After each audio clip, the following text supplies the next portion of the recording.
Hello बच्चों, चलिए प्रश्न को पढ़ते हैं।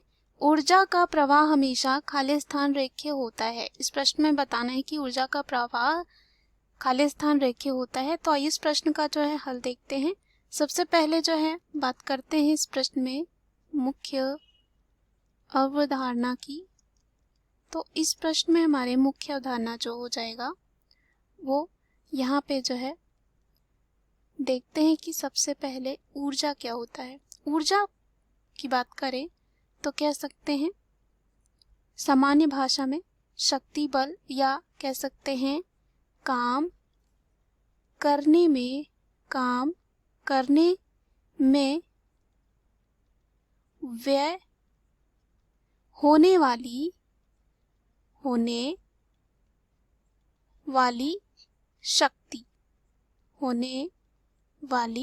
शक्ति।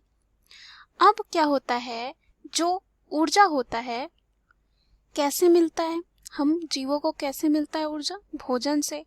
अब क्या होता है, जो हमारा पारिस्थितिक तंत्र होता है उसमें जो है विभिन्न प्रकार के जो है जैविक घटक पाए जाते हैं। जैसे कि बात करें उपभोक्ता होते हैं और अपघटक होते हैं।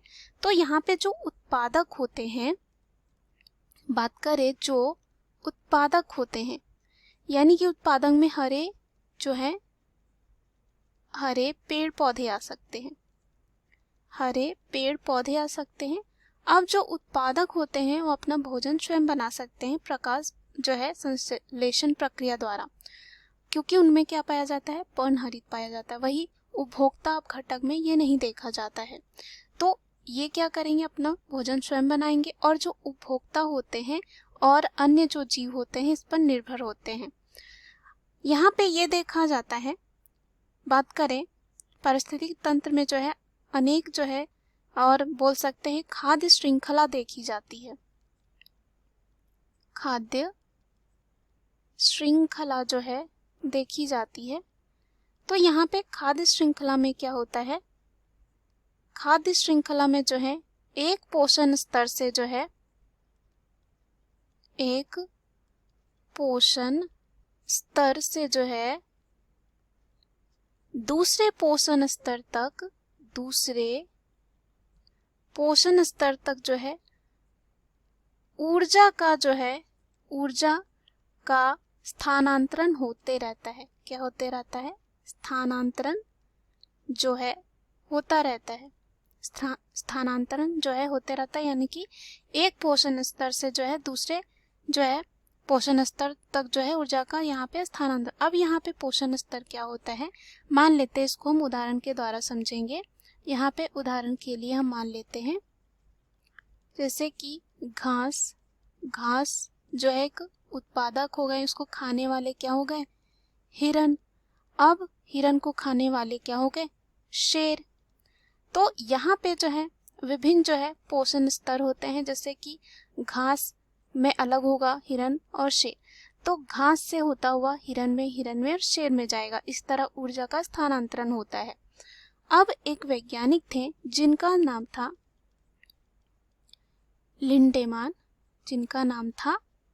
लिंडेमान। उनके अनुसार ये कहना था कि 10% के नियम के अनुसार ये कहना था कि एक पोषण स्तर से दूसरे पोषण स्तर में मात्र जो है 10% जो है ऊर्जा ही स्थानांतरित होती है। बाकी जो 90% होती है वो यहाँ पे क्या होती है, उसका बोल सकते हैं वो नहीं जाती है। मतलब ये कह सकते हैं जो 90% होता है वो उष्मा के रूप में उसकी क्षति होती रहती है। तो यहाँ सिर्फ कितना जाएगा, 10%।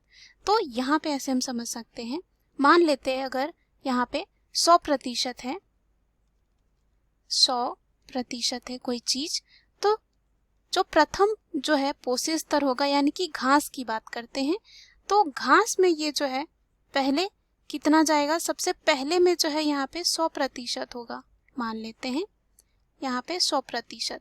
तो यहाँ पे सिर्फ 10% ही जो है हिरन के पास पहुंचेगा। तो यहाँ पे कितना हो जाएगा, ये मान लेते हैं सिर्फ 10%। अब यहाँ पे हिरन से होता हुआ शेर में भी कितना जाएगा, 10% का बोल सकते हैं यहाँ पे इसका भी 10% में 90% चला जाएगा, तो यहाँ पे बस बचेगा 1%। तो इस तरह जो है ऊर्जा का स्थानांतरण होता है। अब ये जो उस ऊर्जा स्थानांतरित होती है वो क्या होती है? सीधी रेखीय होती है। क्या होती है? सीधी जो है रेखीय होती है, यानी कि सीधा जाती है। और कह सकते हैं एक दिश्य, यानी कि एक ही दिशा में जाती है, एक ही दिशा में जो है स्थानांतरित होती है जो ऊर्जा होता है। तो इस प्रश्न में बस हमें यही पूछा गया है कि ऊर्जा का प्रवाह हमेशा, तो हम इस प्रश्न का उत्तर क्या देंगे? वो हो जाएगा सीधी रेखीय और एक दिशा, यानी कि एक दिशा में प्रवाह होता है जो ऊर्जा होता है। दिए गए प्रश्न का सही उत्तर है सीधी। आशा करती हूँ यह उत्तर आपको समझ में आया होगा। धन्यवाद।